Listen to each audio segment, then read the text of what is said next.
अर्जुन ने कहा, हे पुरुषोत्तम, वह ब्रह्म क्या है, अध्यात्म क्या है और कर्म क्या है, अधिभूत नाम से क्या कहा गया है और अधिदैव किसको कहते हैं। हे मधुसूदन, यहाँ अधियज्ञ कौन है और वह इस शरीर में कैसे है, तथा युक्त चित्त वाले पुरुषों द्वारा अंत समय में आप किस प्रकार जानने में आते हैं।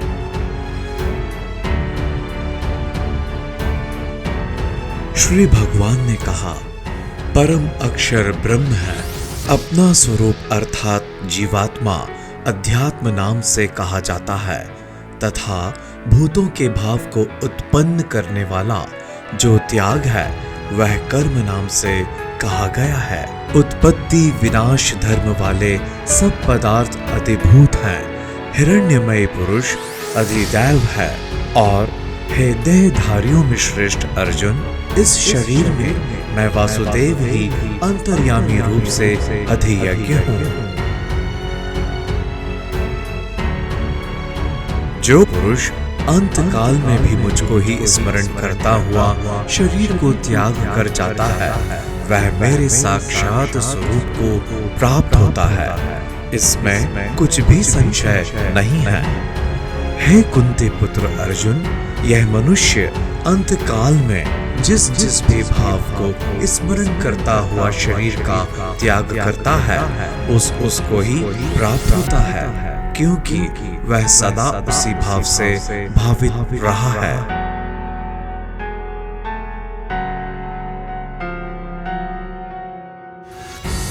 इसलिए हे अर्जुन, तू सब समय में निरंतर मेरा स्मरण कर और युद्ध भी कर। इस प्रकार मुझ में अर्पण किए हुए मन बुद्धि से युक्त होकर तू निसंदेह मुझको ही प्राप्त होगा। यहाँ युद्ध से आशय पुरुषार्थ अर्थात कर्म से है। हे पार्थ, यह नियम है कि परमेश्वर के ध्यान के अभ्यास रूप योग से युक्त दूसरी ओर न जाने वाले चित्त से निरंतर चिंतन करता हुआ मनुष्य परम प्रकाश रूप दिव्य पुरुष को अर्थात परमेश्वर को ही प्राप्त होता है। जो पुरुष सर्वज्ञ, अनादि, सबके नियंता, सूक्ष्म से भी अति सूक्ष्म, सबके धारण पोषण करने वाले अचिंत्य स्वरूप, सूर्य के सदृश नित्य चेतन प्रकाश रूप और अविद्या से अति परे शुद्ध सच्चिदानंद घन परमेश्वर का स्मरण करता है, वह भक्ति युक्त पुरुष अंत काल में भी योग बल से भृकुटी के मध्य में प्राण को अच्छी प्रकार स्थापित करके फिर निश्चल मन से स्मरण करता हुआ उस दिव्य रूप परम पुरुष परमात्मा को ही प्राप्त होता है। यह सबके नियंता से अर्थ है अंतर्यामी रूप से सब प्राणियों के शुभ और अशुभ कर्म के अनुसार शासन करने वाला, वेद के जानने वाले विद्वान जिस सच्चिदानंद घन रूप परम पद को अविनाशी कहते हैं, आसक्ति रहित यत्नशील सन्यासी महात्मा जन जिसमें प्रवेश करते हैं और जिस परम पद को चाहने वाले ब्रह्मचारी लोग ब्रह्मचर्य का आचरण करते हैं, उस परम पद को मैं तेरे लिए संक्षेप से कहूंगा। सब इंद्रियों के द्वारों को रोककर तथा मन को हृदय में स्थिर करके फिर उस जीते हुए मन के द्वारा प्राण को मस्तक में स्थापित करके परमात्मा संबंधी योग धारणा में स्थित होकर जो पुरुष ओम इस एक अक्षर रूप ब्रह्म को उच्चारण करता हुआ और उसके अर्थ स्वरूप मुझ निर्गुण ब्रह्म का चिंतन करता हुआ शरीर को त्याग कर जाता है, वह पुरुष परम गति को प्राप्त होता है।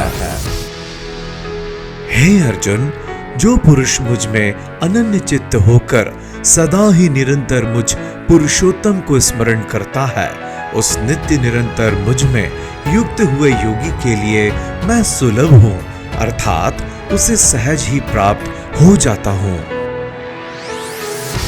परम सिद्धि को प्राप्त महात्मा जन मुझको प्राप्त होकर दुखों के घर एवं क्षणभंगुर पुनर्जन्म को नहीं प्राप्त होते हैं। हे अर्जुन, ब्रह्मलोक पर्यंत सब लोग पुनरावर्ती हैं, परंतु हे कुंती पुत्र, मुझको प्राप्त होकर पुनर्जन्म नहीं होता, क्योंकि मैं कालातीत हूँ और ये सब ब्रह्म आदि के लोक काल के द्वारा सीमित होने से अनित्य है।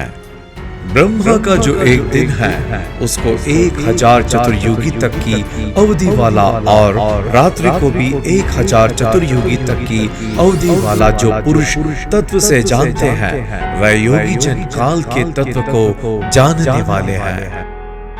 संपूर्ण चराचर भूतगण ब्रह्मा के दिन के प्रवेश काल में अव्यक्त से अर्थात ब्रह्मा के सूक्ष्म शरीर से उत्पन्न होते हैं और ब्रह्मा की रात्रि के प्रवेश काल में उस अव्यक्त नामक ब्रह्मा के सूक्ष्म शरीर में ही लीन हो जाते हैं। हे पार्थ, वही यह भूत समुदाय उत्पन्न होकर प्रकृति के वश में हुआ रात्रि के प्रवेश काल में लीन होता है और दिन के प्रवेश काल में फिर उत्पन्न होता है।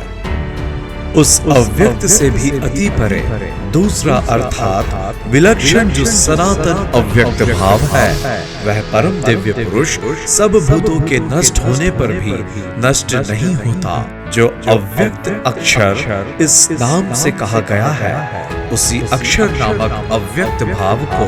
परम गति कहते हैं तथा जिस सनातन अव्यक्त भाव को प्राप्त होकर मनुष्य वापस नहीं आते, वह मेरा परम धाम है। हे पार्थ, जिस परमात्मा के अंतर्गत सर्वभूत है और जिस सच्चिदानंद घन परमात्मा से यह समस्त जगत परिपूर्ण है, वह सनातन अव्यक्त परम पुरुष तो अनन्य भक्ति से ही प्राप्त होने योग्य है। हे अर्जुन, जिस काल में अर्थात यहाँ काल शब्द से मार्ग समझना चाहिए, क्योंकि आगे के श्लोकों में भगवान ने इसका नाम श्रुति अर्थात गति ऐसा कहा है।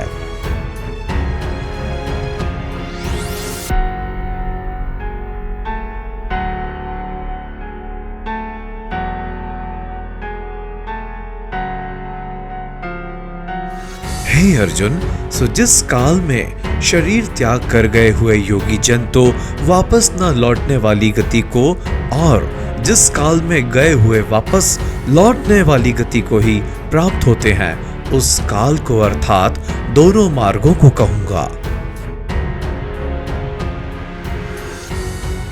जिस मार्ग में ज्योतिर्मय अग्नि अभिमानी देवता है, दिन का अभिमानी देवता है, शुक्ल पक्ष का अभिमानी देवता है और उत्तरायण के 6 महीनों का अभिमानी देवता है, उस मार्ग में मरकर गए हुए ब्रह्मवेत्ता योगी जन उपर्युक्त देवताओं द्वारा क्रम से लाए जाकर ब्रह्म को प्राप्त होते हैं। जिस मार्ग में धूमाभिमानी देवता है, रात्रि अभिमानी देवता है तथा कृष्ण पक्ष का अभिमानी देवता है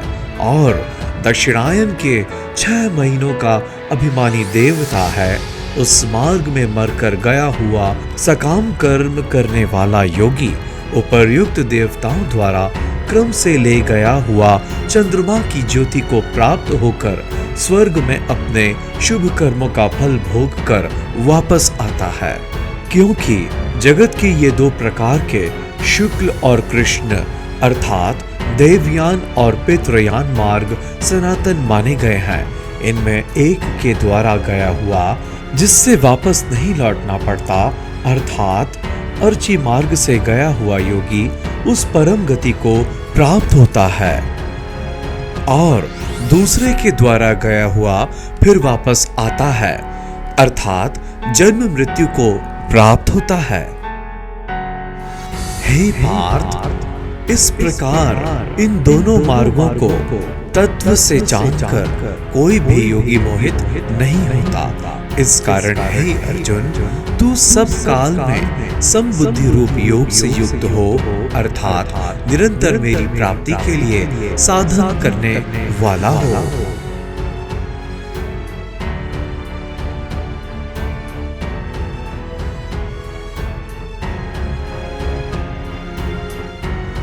योगी पुरुष इस रहस्य को तत्व से जानकर वेदों के पढ़ने में तथा यज्ञ